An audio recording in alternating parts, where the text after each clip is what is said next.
So I'm going to go ahead and get started, and every now and then you'll see me glance off and make sure that I'm letting everybody in. Hello, everybody. My name is Laura Park. I'm the Acting Director of Membership and Hospitality at Unity Church and a longtime member there.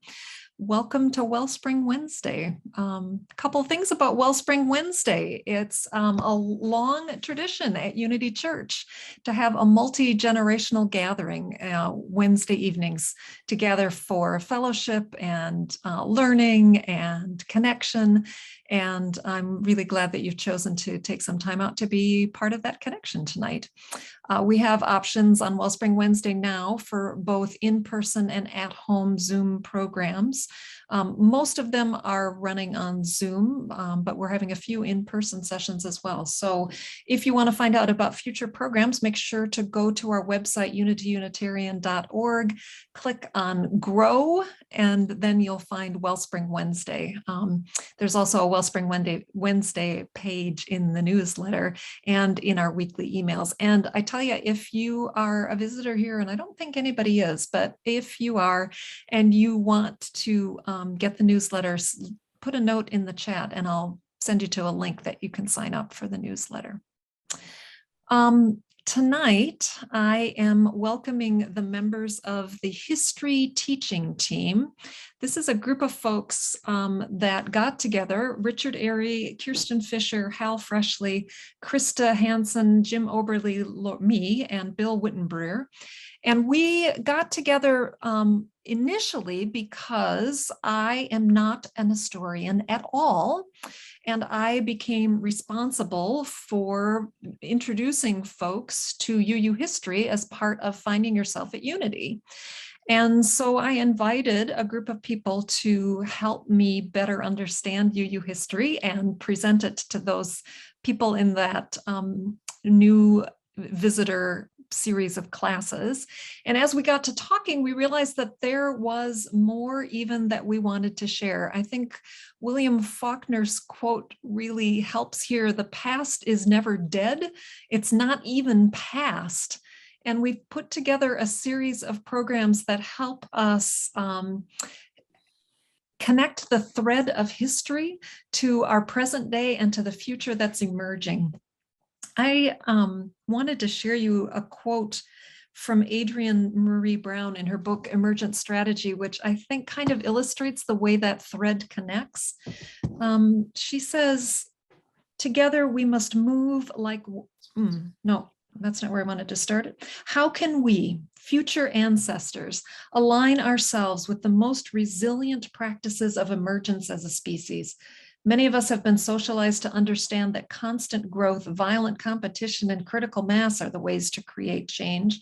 But emergence shows us that adaptation and evolution depend more upon critical, deep, and authentic connections, a thread that can be tugged for support and resilience, the quality of connection between the nodes in the patterns. Dare I say, love." And I think at the very core of what this group has been trying to do is find those connecting threads of resilience in our past and how we connect with love today to what we're doing today in the church. So our purpose tonight is to illustrate 3 examples of our historical foundation in covenant and congregational polity and connect those threads to our present day practices.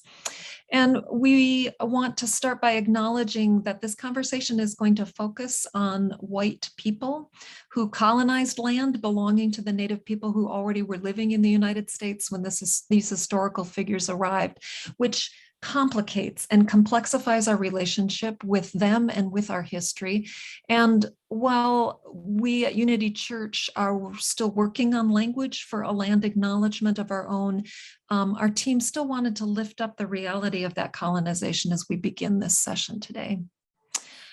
There are 4 questions that we'd like you to be thinking about as we do our presentation tonight, and we're going to come back to them at the end for conversation. And I'm going to put these in the chat.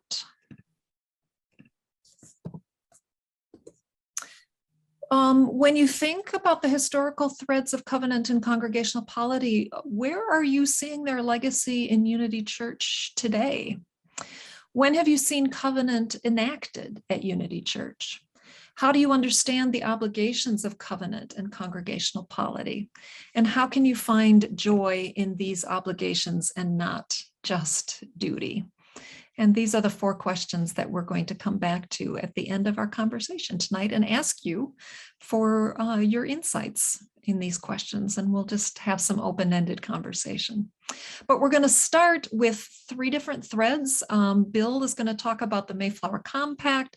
Kirsten is going to talk about a model of Christian charity, and Richard and Jim are going to talk about the Cambridge platform. And we're going to pretty much go through these presentations straight. So if you have questions as you're listening to them, please post them in the chat. And we'll try to get to those at the end when we come back to those overarching 4 questions that we're thinking about tonight. Before I go back to the slides, team, is there anything else that I forgot to add here as we get started? I'm seeing a thumbs up from my team. All right, I'm going to go back and share this screen, the PowerPoint. And we're going to move into the Mayflower Compact.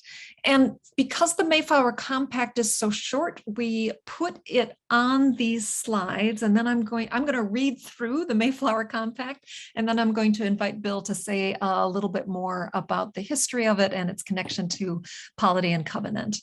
So the Mayflower Compact. In the name of God, amen. We whose names are underwritten, the loyal subjects of our dread sovereign Lord King James, by the grace of God, of Great Britain, France, and Ireland, King, defender of the faith, etc.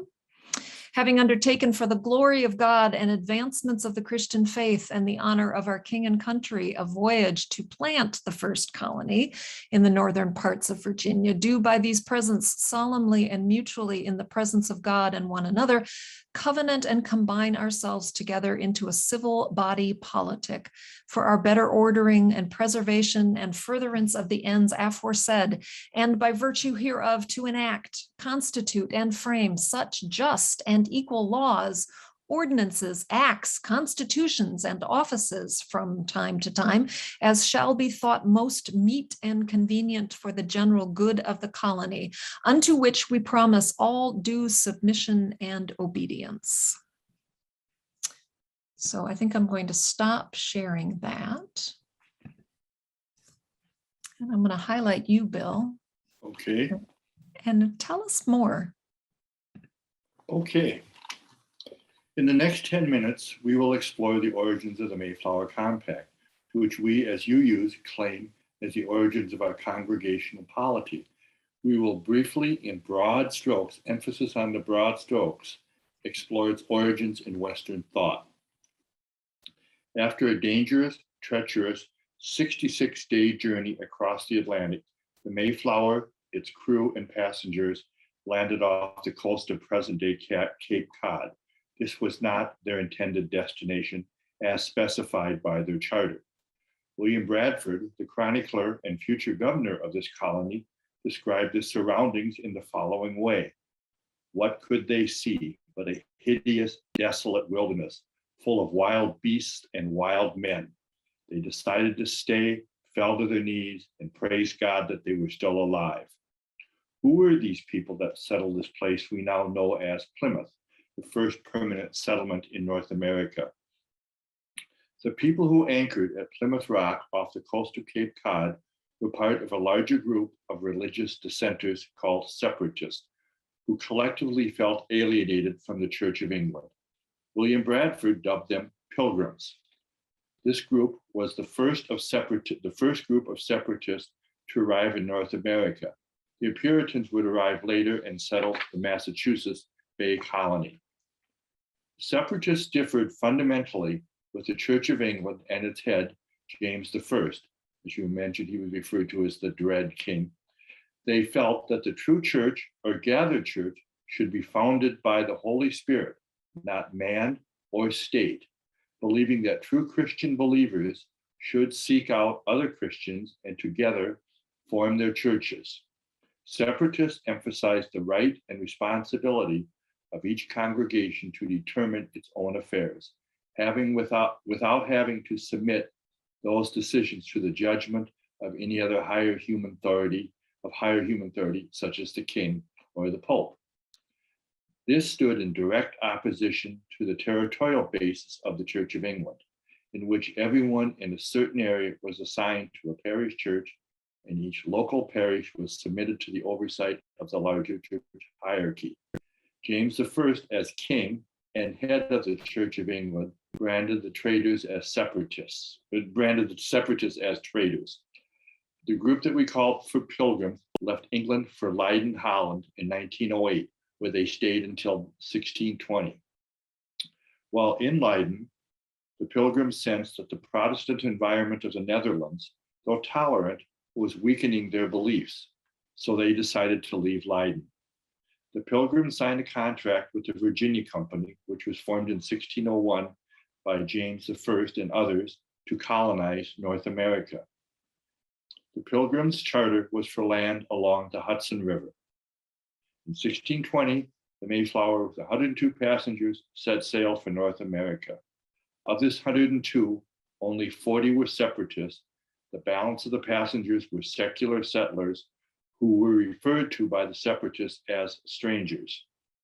William Bradford described their collective destination in North America as one of vast and unpeopled countries which were fruitful and fit for habitation, being devoid of all civil inhabitants.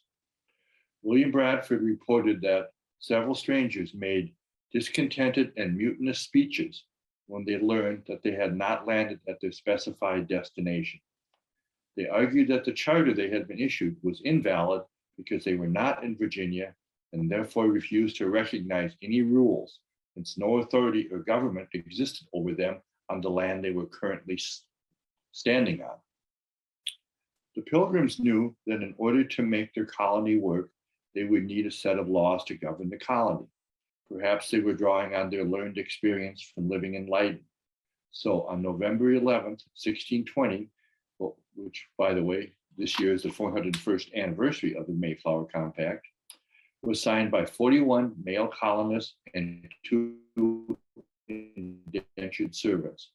The compact established the framework for a style of government that answered neither to the king nor to the church. It was solely answerable to the people who formed it.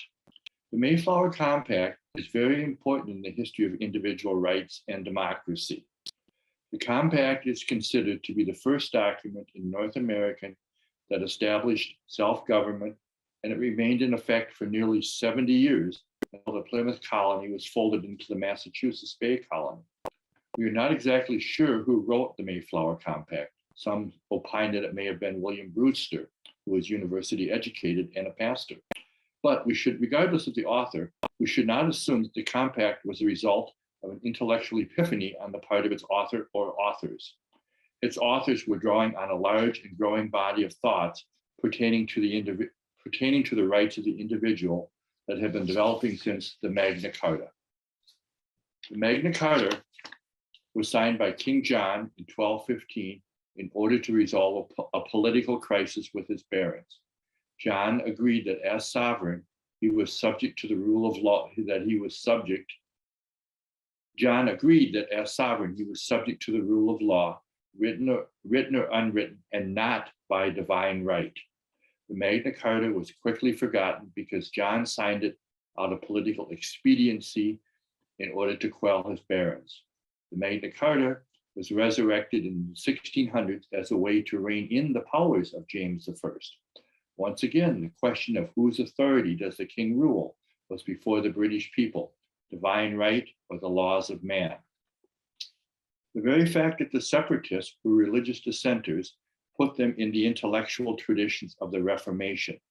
A core tenet of the Reformation is that a religious confession is a matter of individual choice rather than institutional imposition. This premise was presented in the definition of what the Pilgrims' definition of the gathered church. This individual tenet was expanded over time to claim public respect for the liberty of the individual conscience. It would be unfair to portray the Mayflower Compact strictly in the confines of the development and the expansion of the theory of individual rights. That would be too small of a lens because it misses the whole issue of who were these rights intended for. Let's revisit the argument the strangers made about the validity of the charter, since they were not on the land specified by the charter. They argued that the charter was void because the Virginia Company had no authority over the land which the group now found themselves. No one ever considered the fact that they were on land that did not belong to England, the Virginia Company, nor the passengers on the Mayflower, and the fact that the indigenous people might have rights to the land was not even considered. Once again, William Bradford offers some insight, referring to the land as being devoid of all civil inhabitants, where there are only savage and brutish men, which range up and down little otherwise than wild beasts.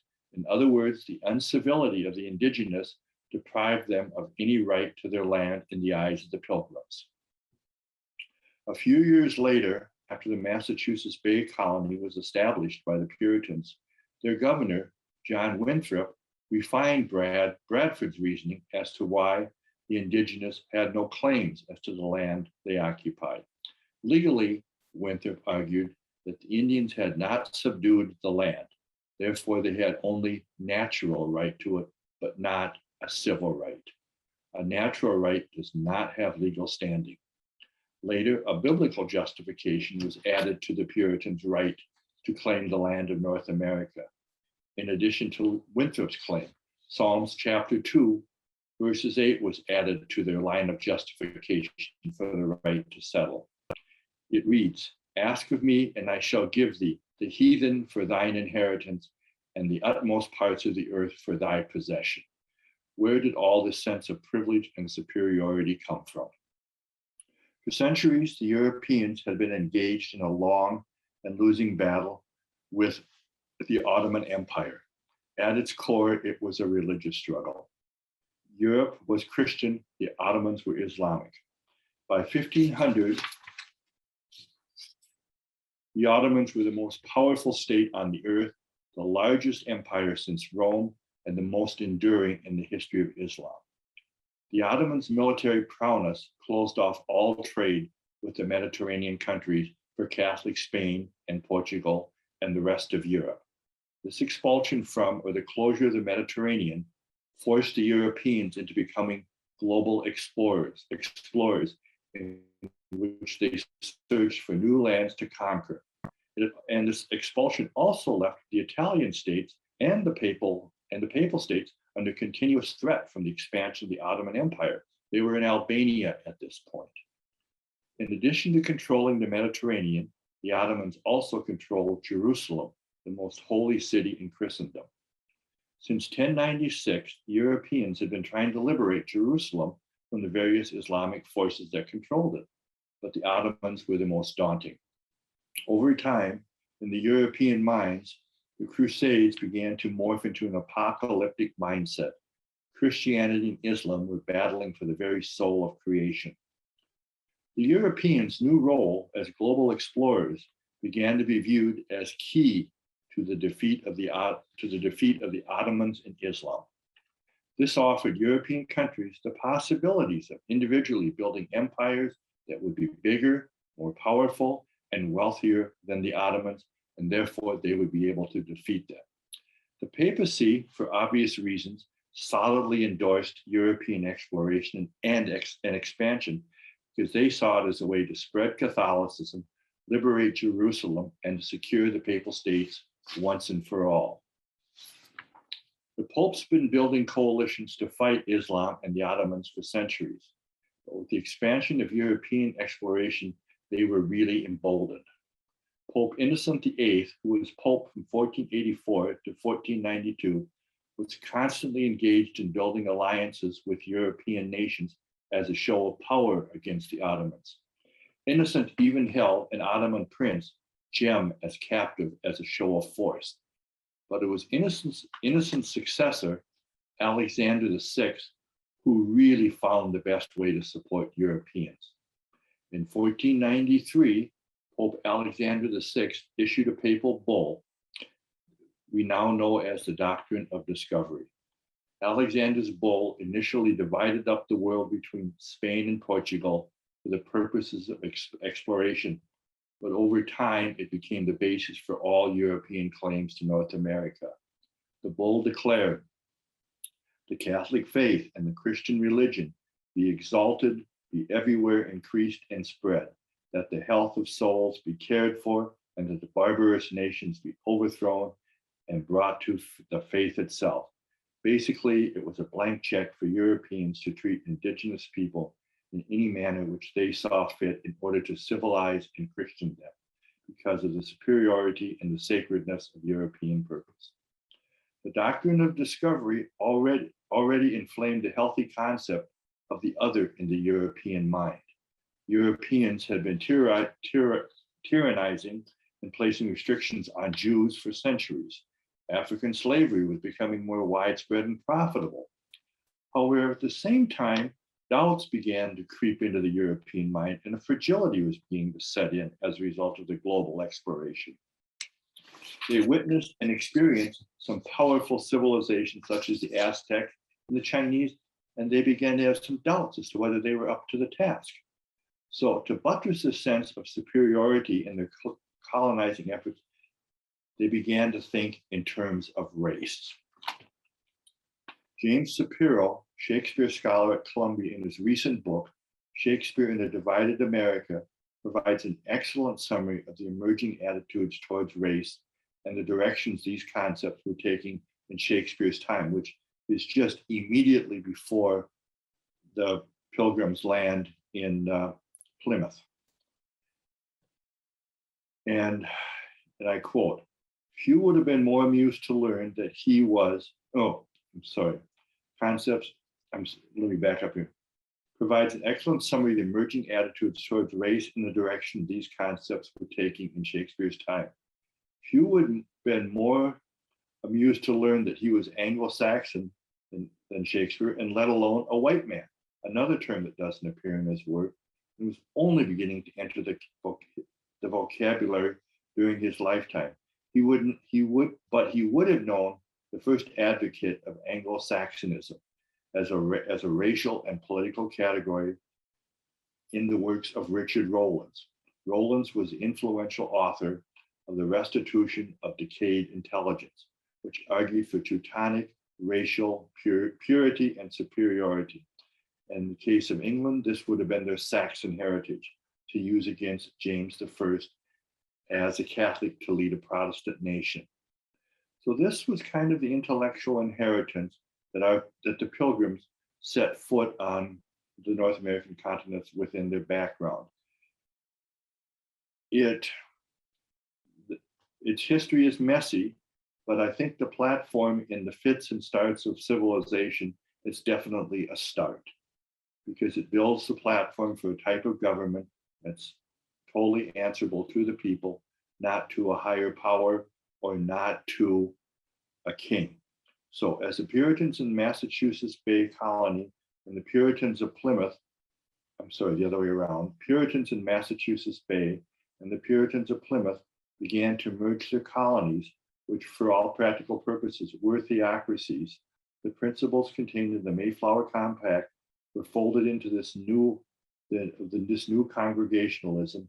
And as the Unitarians moved away from congregationalism, they retained the core concepts of the compact. That's all I got.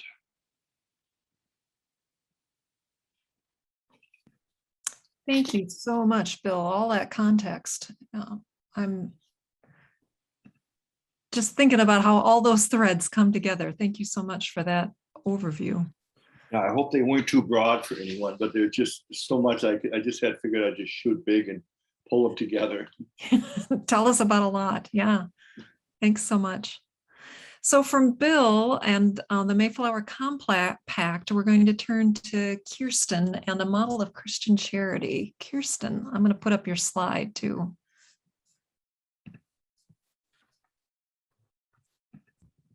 All right. Thank you. Hi, everybody. It's really nice to see you on this Wednesday evening. And I'm going to be telling you about John Winthrop who is well known for his City on a Hill speech. Actually, it was called The Model of Christian Charity. You see here a picture of John Winthrop. It was painted in the early 17th century. We're not exactly sure when, and then it was reproduced around 1800. So this is a more modern image of him. But there he is, a self-confident and wealthy young man who was educated at Cambridge in England, worked as a lawyer, and then was elected the first governor of the Massachusetts Bay Colony. He led the first boat, really, of some 200 Puritans who were coming to what they called New England in 1630. And on board the boat, he crafted what he thought of as a kind of blueprint for the society that they were about to create.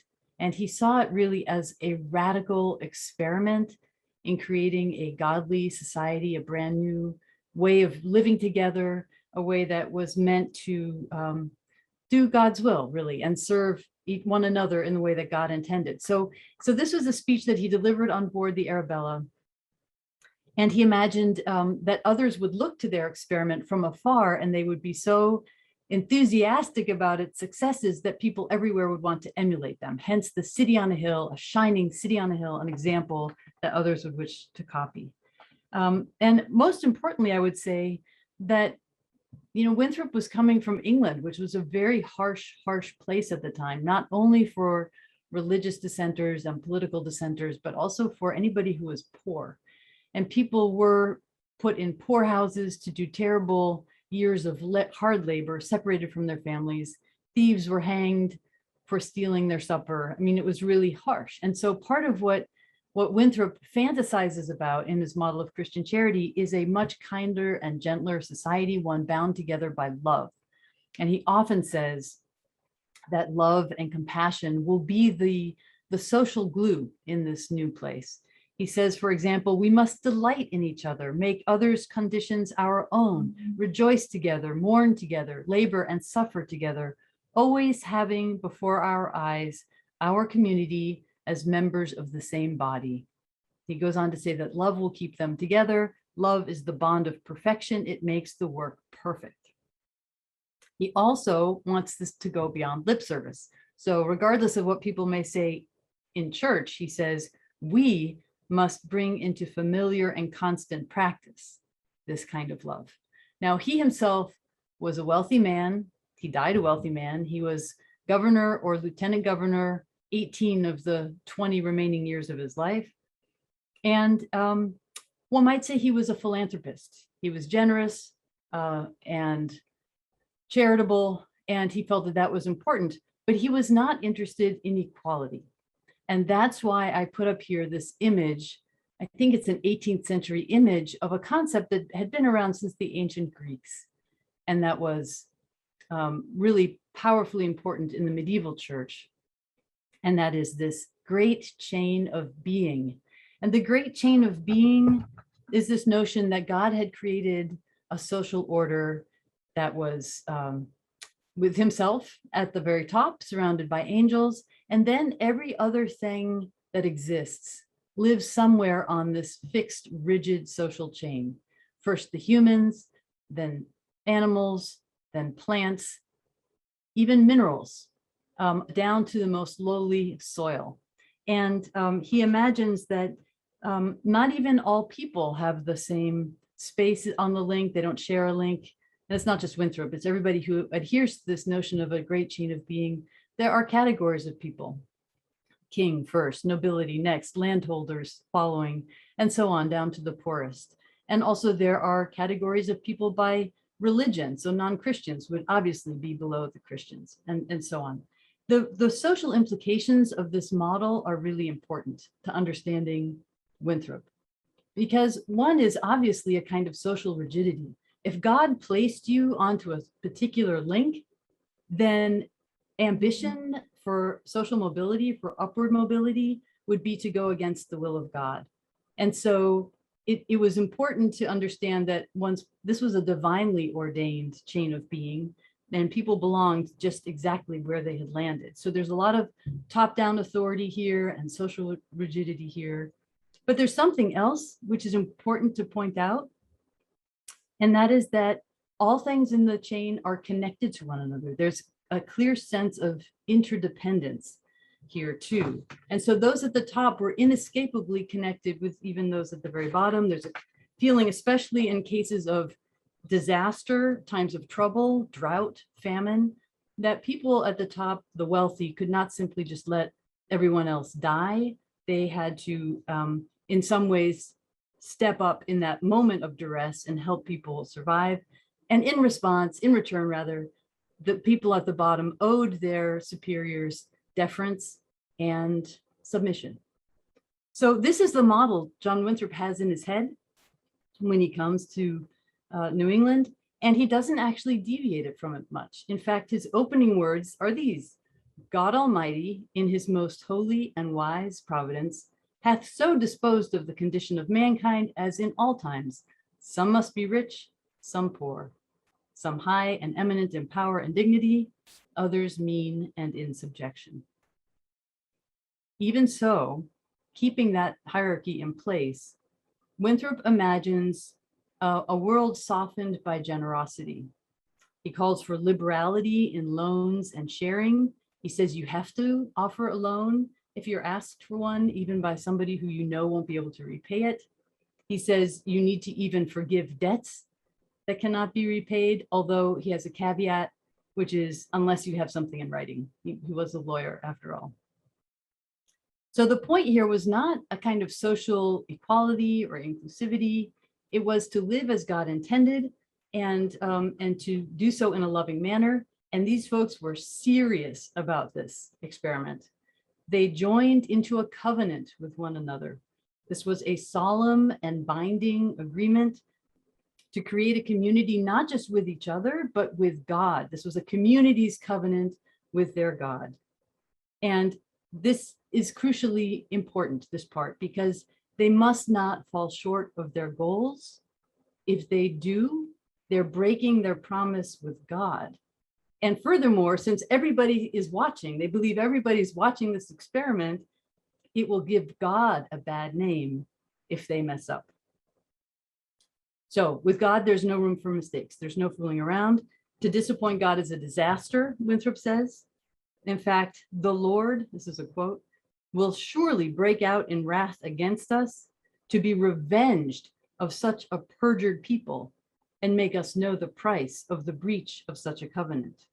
So that's why in this particular New World Order, there's no room for personal liberty that might endanger the covenant.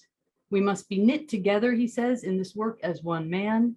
We must entertain each other in brotherly affection. So this is why we know Puritans as people who were maybe dour and humorless. That's not in fact fair, but they did keep close track of one another. They paid close attention to who was maybe flirting with whom, whose belly seemed to be getting big, perhaps with an illegitimate pregnancy. They kept close track of one another, not because they were dour, but because they were earnest about this experiment. And so they felt obligated, in fact, to keep each other in line. So what we see here is we have a very strong sense of community and mutual responsibility, which is new and radical. But then there are these older parts too: charity instead of equality or upward mobility, and definitely no room for dissenters. They did not want freedom of religion for anyone but themselves, and they exiled those who disagreed with them. This was enforced religious and social conformity. So looking back at John Winthrop, we get to do what historians love to do, which is we get to keep all of these complications and contradictions in our mind at the same time.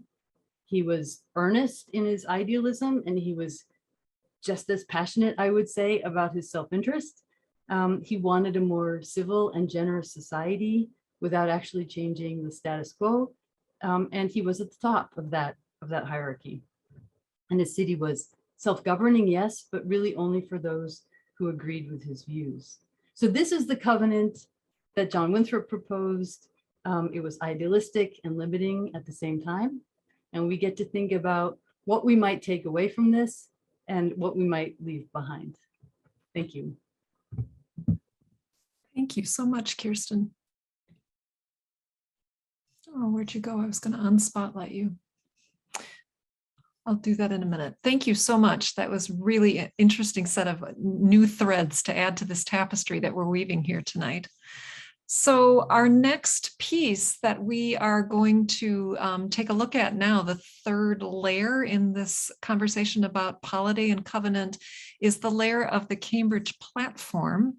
And Jim and Richard are going to talk about this more with us. So I'm just going to pin them for a minute here. And then as an introduction to this, I think they are asking me to read some of these slides for us that help summarize what's in the Cambridge platform. It's quite long. We can't possibly read it all the way that we can read the Mayflower Compact, but there are these key elements of it that the two of Jim and Richard have pulled out. And I'm just going to read through those now, and then they're going to say more about the meaning and significance of these sections. Have I got that right, Jim? Actually, I think I'm unmuted. Can you hear me, Laura, and the group? Yes, I can. Yeah. So maybe what would work, we've got a duo here. What if you just took it one slide at a time, and I'd have a couple things to say, and then Richard has some things to say, but we'll leave the slide up there for a sec. And a confession. We don't have a Unitarian confession. They do have one in Transylvania. Interesting. But folks, this is part of the Protestant Reformation. Think of Martin Luther and the Augsburg Confession. This is what Lutherans believed. It wasn't just enough to say we don't accept indulgences or the complaints about the Catholic Church. They wanted to say what they believed. And then in Geneva, John Calvin said, no, here is the Geneva, the Helvetic Confession, and went through a couple versions of that. Eventually, the English Puritans that Kirsten talked about, and Bill did also, came up with their own confession, 150 pages, single-spaced. I don't know that how many people, but the clergy read it. And it came over on a boat to Massachusetts Bay, and the Puritans there said, yes, we like this Westminster Confession. This is what we believe. But what we don't like is how you propose that the church be governed. You over in London are proposing the church be the monarchy with Jesus at the top, and then the bishops as the House of Lords. We want something different. We want a church polity that is really more like the House of Commons, though of course we accept Jesus as our king. So that's striking. And then maybe folks will recognize the names of the two authors, John Cotton, Richard Mather. Put those two together. That's who Cotton Mather of Puritan Divine is named for. So maybe we can go to the next one, and I'll do my part quickly, and then I want to turn it over to Richard. And we've heard about covenant. We heard about it from Bill. The Mayflower Compact is covenant. And then Kirsten told us about Winthrop and the idea of covenant. And here we see it. It's an established idea in this Reformed church that they're going back to the ancient Christian church, the Hebrew covenant. They're talking about Abraham. Abraham's covenant with God was, we promise to obey your laws, O Master, O Lord, and in turn, you will give us a promised land, and our seed will spread, as the Bible phrase, as far as there's a number of stars in the sky. The Puritans have something similar. They pledge to live by God's law. In turn, they expect eternal salvation. That's the covenant. And that's the joyous part. Laura, you asked us to think about joy, and Kirsten reminded us, these are not dour people, serious people, but there's a joy to this covenant that they experienced. Okay, so that's the covenant. It's a agreement that we worship together in public, we worship freely. And then how do we do it? Let's go to the next slide. If we could.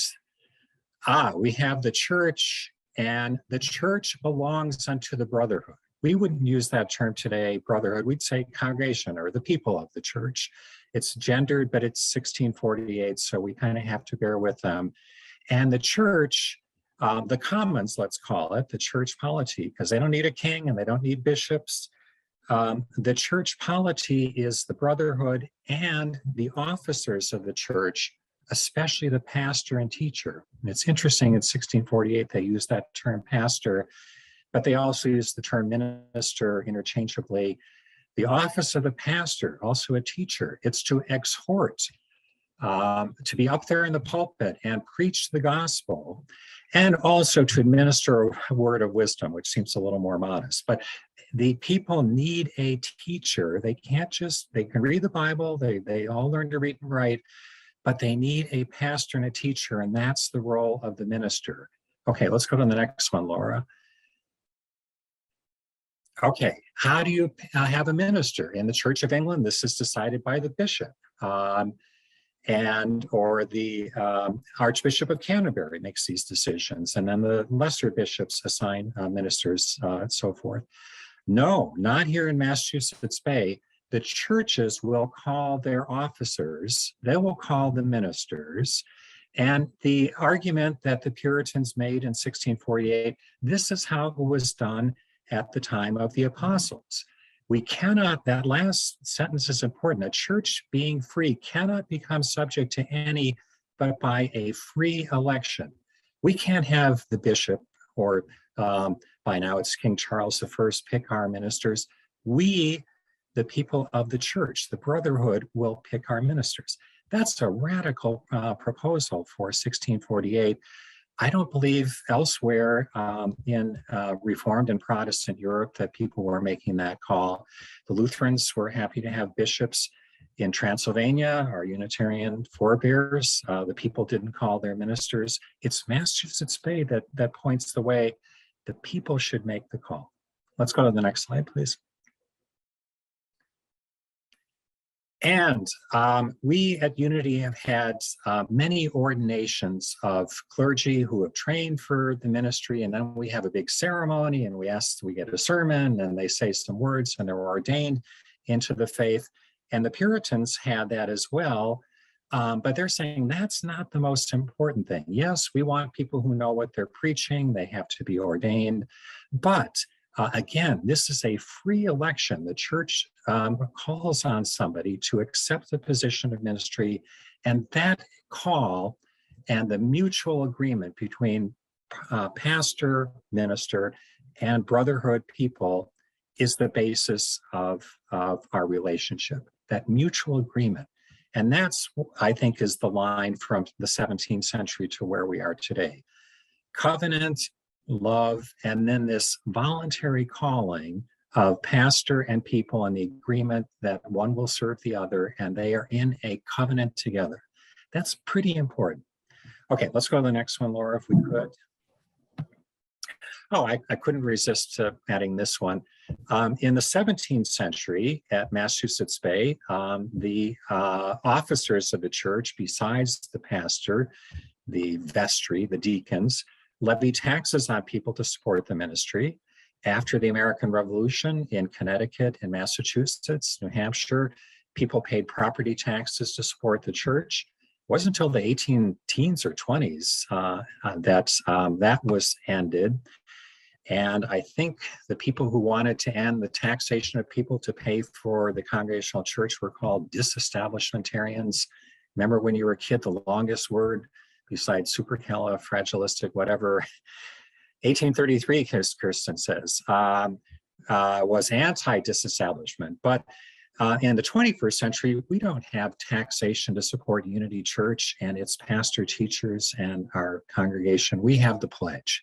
But I'm tickled by the idea that in 1648 that the Cambridge platform says, don't forget the support of the ministers.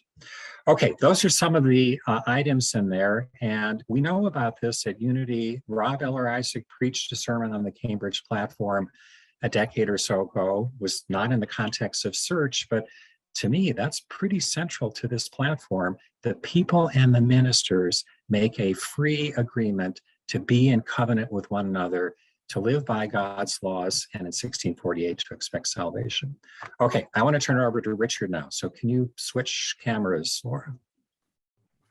I don't have a camera on. If I put it on, I'm afraid it'll start going wanky on me. So maybe I'll just speak out of the dark here. But Jim, I think you are a lot more better versed in this than I am. As I explained to Laura, this is really a busy time. So I wasn't able to do my usual deep dive and look at a lot of books and find out a lot of things that I probably should have. I went what most people do these days online and found a couple of seemingly very good sources. One certainly should be, it's from the Unitarian Universalists, but maybe I'll give more of a general impression of the Cambridge platform of 1648.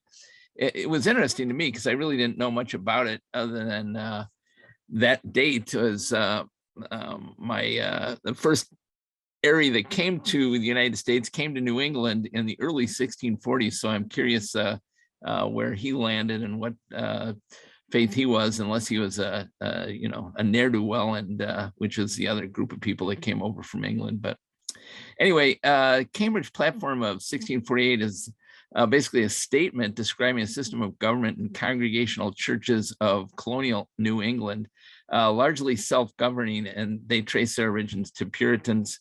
The congregational practices of self-governing influenced the early development of democratic institutions in New England. For instance, Harvard and Yale were founded in part to train congregational clergy. It has also, of course, influenced the development of Unitarianism, as I'll get to towards the end. It was written in 1648 as a response to Presbyterian criticism. I don't know if you know anything more about that, Jim, but that was one of the things that I found. Congregational polity, which is a process of civil government. The first 4 chapters explain that congregational polity is the only form of church government authorized in the Bible, as Jim talked about a little bit. Congregational church is defined as a quote, a company of saints by calling, united into one body by a holy covenant for the public worship of God. The Cambridge Platform defined congregational polity based on the Calvinist theology of Puritans and on New Testament descriptions of early churches, described, as we just saw, membership, church officers, and cooperation between churches. The Unitarian Universalist Association, basically how they talked about it, they gave as an example in 1637 in Dedham, Massachusetts, there were 30 settlers who had formed a small village and wanted to start a church. They were religious strangers. They began a year-long series of meetings to determine what they would do. And in England, they left behind, these sort of meetings were illegal. The bishops controlled the church. And so the idea of a free church that took shape, whose congregations were subject to no outside authority, was really something quite new. Dedham, like many other New England communities, established a radical, and I think it was really radical in a lot of ways, lay-led church formed by mutual consent, not by mutual belief, and founded in covenant rather than creed, and governed by the congregation itself. This basis for gathering and governing a church by congregational determination was described 10 years after the founding of Dedham Church in the document we're talking about, the Cambridge Platform. I guess it was really, why say in 2 words what you can really do in 32? So I think it was originally titled A Platform of Church Discipline Gathered Out of the Word of God and Agreed Upon by the Elders and Messengers of the Churches Assembled in the Synod at Cambridge in New England. And I'll just finish by saying the Cambridge Platform of 1648 remains a defining document for many denominations that continue to practice congregational polity. And this is on the UU Association website. Of the 65 congregations that voted to ratify the platform in 1648, 21 Unitarian Universalist congregations remain active today. So I thought that was interesting, and that's what I got. Jim, you got more? I welcome it. You're still muted, Jim. There we go, back live. Thank you, Richard. We probably don't need to go too deeply into the split between Scots Presbyterians and English Puritans over polity. But thank you for covering that, and how interesting that Of those congregations that signed this in 1648, 21 of them are UUs today. That's a pretty long history. Back to you, Laura. Thank you both so much for that third piece of our conversation today.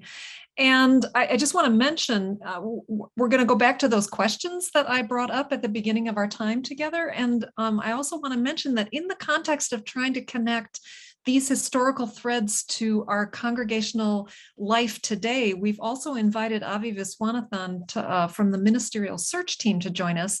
And after we have some conversation about what you're seeing in these threads in our congregational life today, we're going to invite Avi to say a few words about how this connects with ministerial search and what some of the opportunities are in our understanding of congregational polity and covenant to participate in that ministerial search.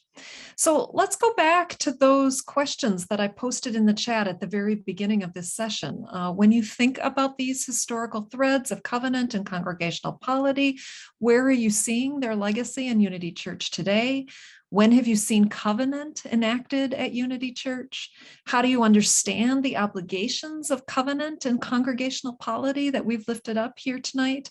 And how can you find joy in these obligations and not just duty?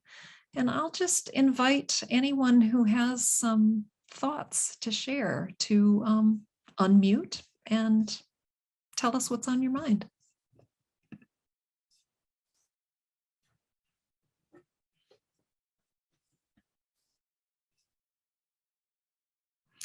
Frank's come on camera. Does that mean you have something to offer us, Frank? I don't right this minute. Sorry. Sorry to put you on the spot. It's okay. Or questions for our presenters that you want to ask?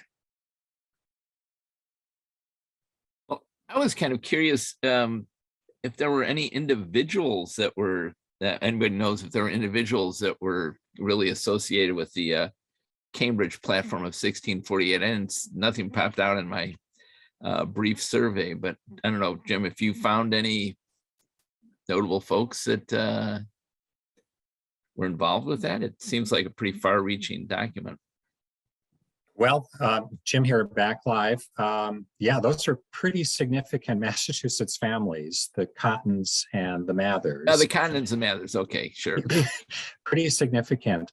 We're going to ask Kirsten and Krista and Bill to help also, but if I'm not mistaken, there's about 20,000 people who left mainly East Anglia between 1630 and 1640. That's a lot of people. And they had been persecuted by the church hierarchy, especially the Archbishop of Canterbury. I mean, there are people burned, killed for their beliefs, and they fled, as Bill and Kirsten were teaching us. So, but there's some pretty prominent leaders here. I don't know if, certainly Mather was a minister. I thought Cotton was a merchant, but I may be mistaken. And I think if one looked at what you found, Richard, that document of the 65 congregations signing, and we could look at who was among the elders of those congregations and who were the ministers of those, we'd probably recognize some pretty prominent people.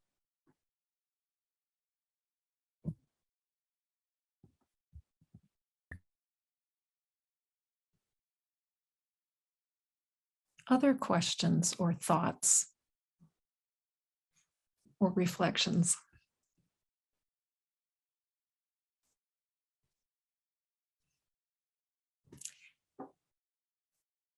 I find myself thinking about what Bill brought up with the doctrine of discovery, and also with Kirsten's, I've already forgotten, the chain of being. Is that what it was called, Kirsten?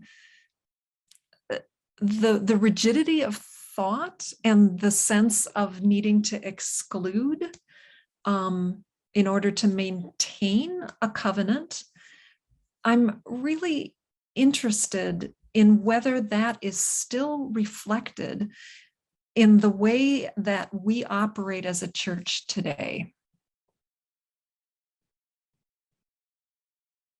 I mean, I think one of the things we're working hard is to open up that sense that all are welcome and we can covenant with all. And yet, given those historical roots, I wonder about the challenges of that.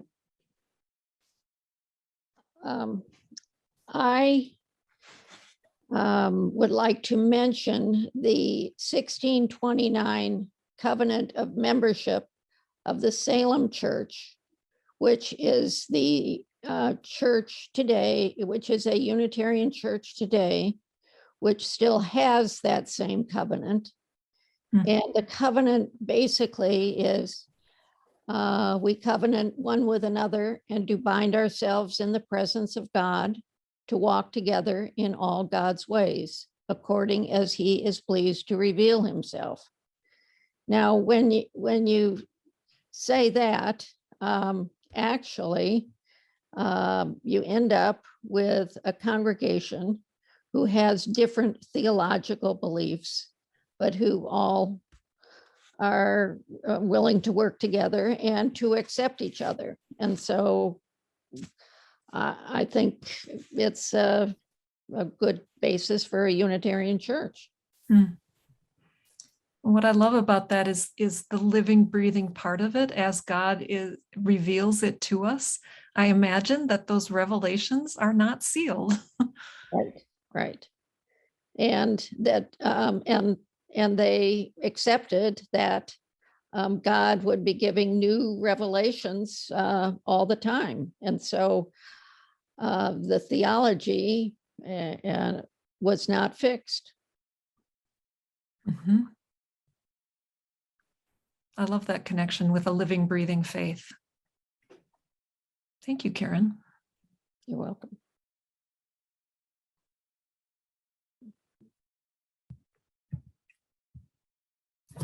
Jim here, can I just pick up on Karen's couple points there? One, she mentioned the church in Salem.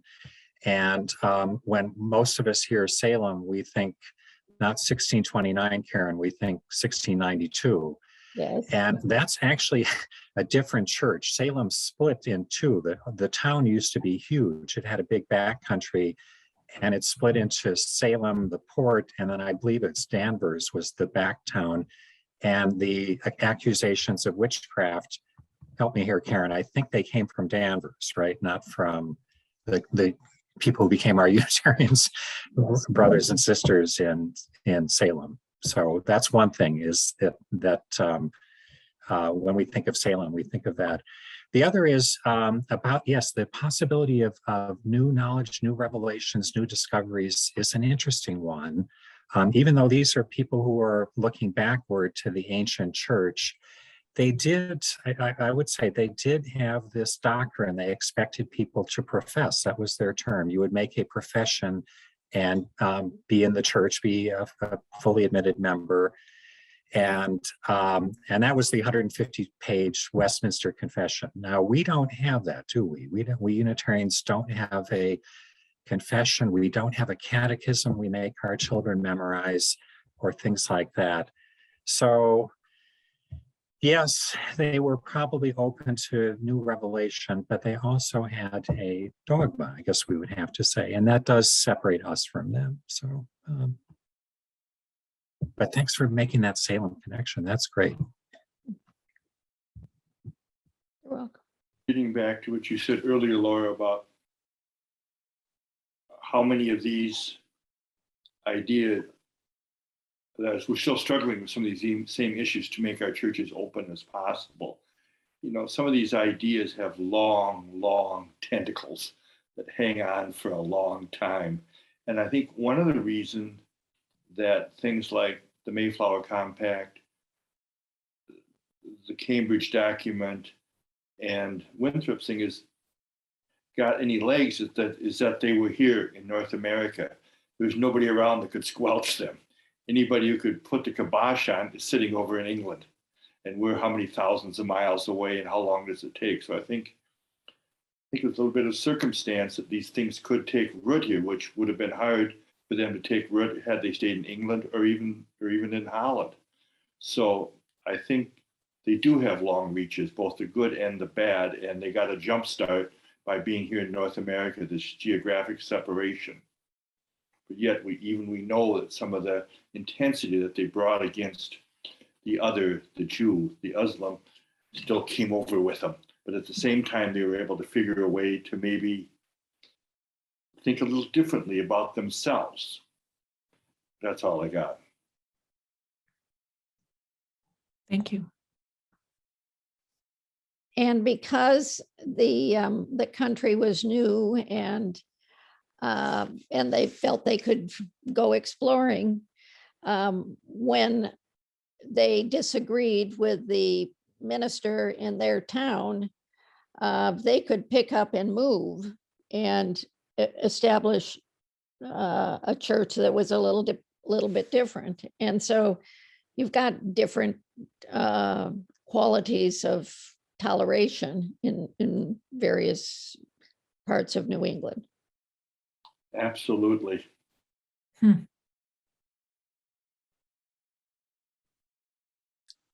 I was interested in the comment early on about John Winthrop saying that the Indians had not subdued the land, therefore they didn't have a legal right to it.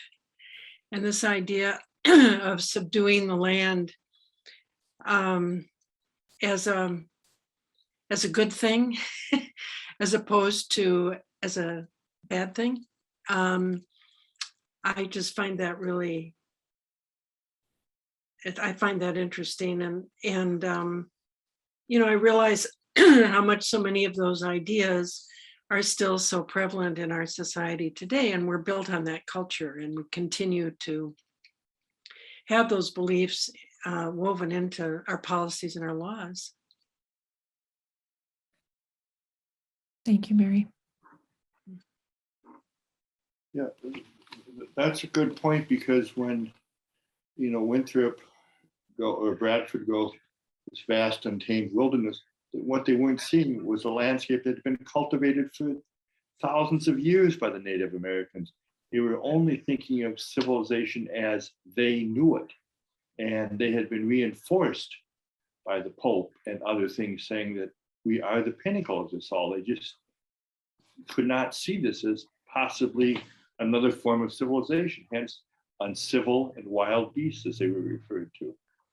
They were just very much had their own blinders on, that they had civilization and it was their duty to spread it. I'd like to add that the very first seal of the Massachusetts Bay Colony is an oval in which a nearly naked Indian person stands with arms akimbo, and above that person's head is a banner that says, "Come over and help us." And they had developed that seal before they even left England. Seal for the state of Minnesota has the Indian riding off into the sunset. As does the one in North Dakota and Montana, Bill and Kirsten. It's the same one. The one for the territory of Wisconsin is absolutely the worst, from 1836. It's got a circle of an Indian guy, a native guy, trying to cross the Mississippi, and a farmer plowing up right behind him. And the slogan is in Latin, "Civilization replaces barbarism." Oh. And now we're into the 18th century, this hierarchy of civilization that the Scottish philosophers would talk about. Edinburgh at the top and the lowlands, and at the very bottom, the Highland savages. And they just transpose that way of looking at North America. And yes, I think half the states have that Massachusetts image, Kirsten and Bill, in some form or other. Usually it's peaceful. There's nobody's getting killed. It's my time is done here. You take Montana, I'm going further west, or you take Minnesota. And they're horrible. Fast forward a little bit to the seal for the city of Minneapolis. It also has the same message. There's stacks of lumber, bags of flour, except the St. Anthony Falls, harnessed, not running wild, as we civilize the land. Therefore, we fulfilled our duty.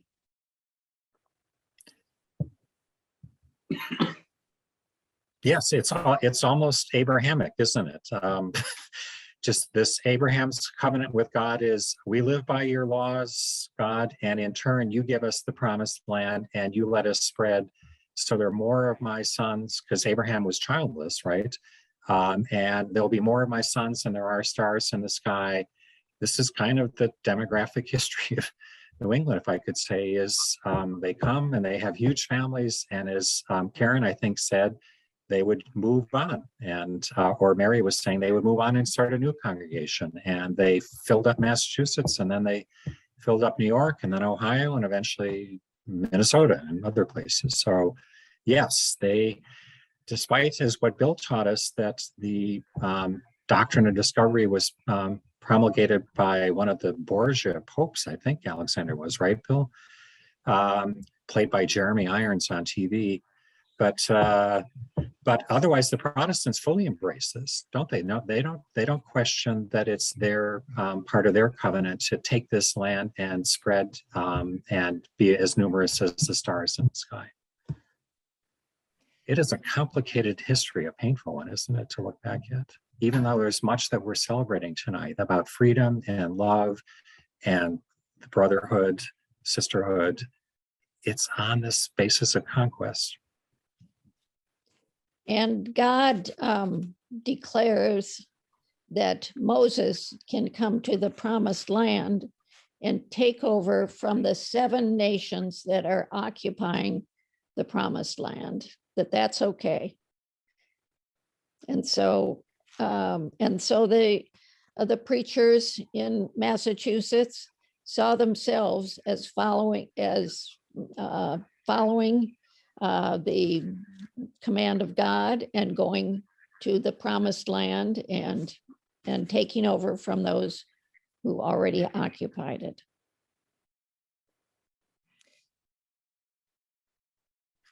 You know, what's interesting to me as I'm listening to you all talk about the historical connections of the covenant is with God. The covenant today is more with one another. And I wonder, and I don't have any answer to this, I wonder how that historical influence of that sense of I have a covenant with God and God is on my side because of that, how that influences the way in which today we covenant with one another in our churches. How do we make promises to one another today? And how are those promises influenced by the sense of, I don't know, righteousness that you get from a covenant with God? I have no answer for that. I'm just plopping that out there.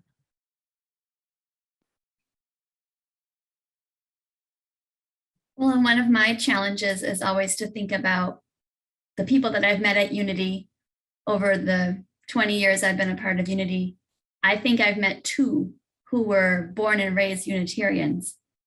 So the fact that many people come to Unitarian churches from other places, and so yeah, we're covenanting with each other because we might not feel comfortable covenanting with God based on the church home that we grew up in, or no church home perhaps. So I just think that's always so interesting that we have these roots in Christianity, but there is always that tension, at least for me, of not being Christian, but having these roots in our church roots in Christianity. And then, yeah, when did that splinter take place? Was that in the UU merger in the 60s, or was it before that? That's a really good question. I will let the members of the history teaching team say more about that, but it was before merger. I mean, there were elements of an understanding of a larger, that there were more faith traditions out there than just Christianity that came before that. And the richness of that.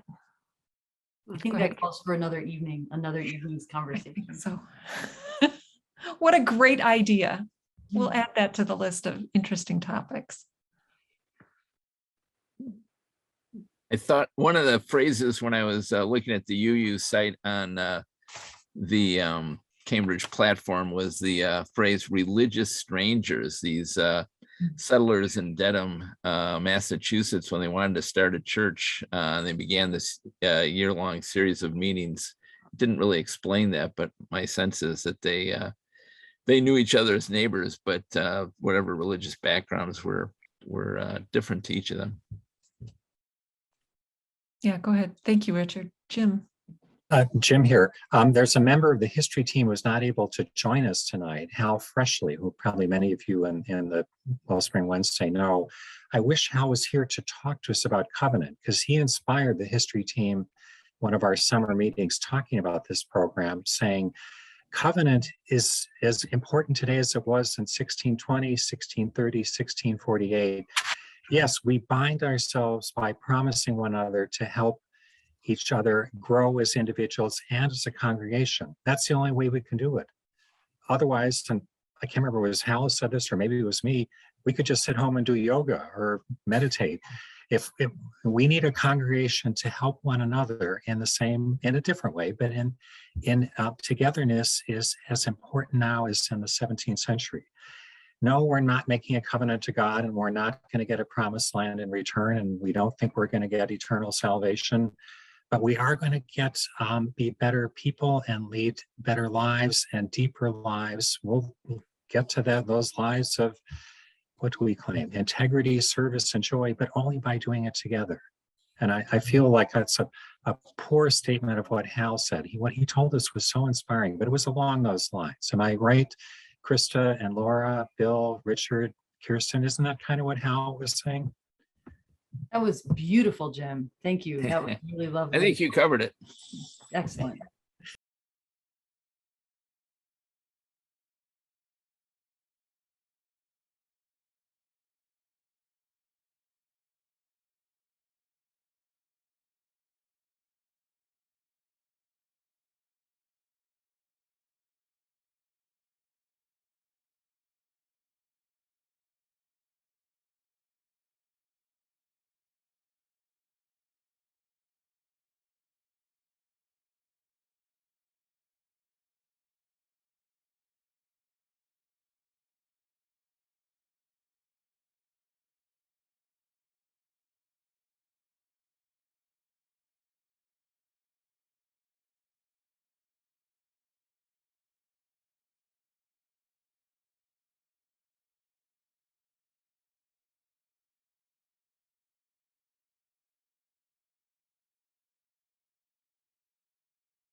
Well, I just want to express my appreciation for everyone who's come tonight to think about covenant and congregational polity, its historical roots and how it connects to what we're doing today. And my special thanks to the history teaching team. Again, that's Jim Oberly and Bill Wittenbrier and Kirsten Fisher and Krista Hansen and Richard Airy and Hal Freshley. Did I miss anybody? I'm just looking around my screen. I think I've got you all. It was And Laura Park. Well, yeah, I've been there too, haven't I? Yes. And it's been such a delight to put this together. Thank you all for coming. And I don't really have any official closing words other than just gratitude.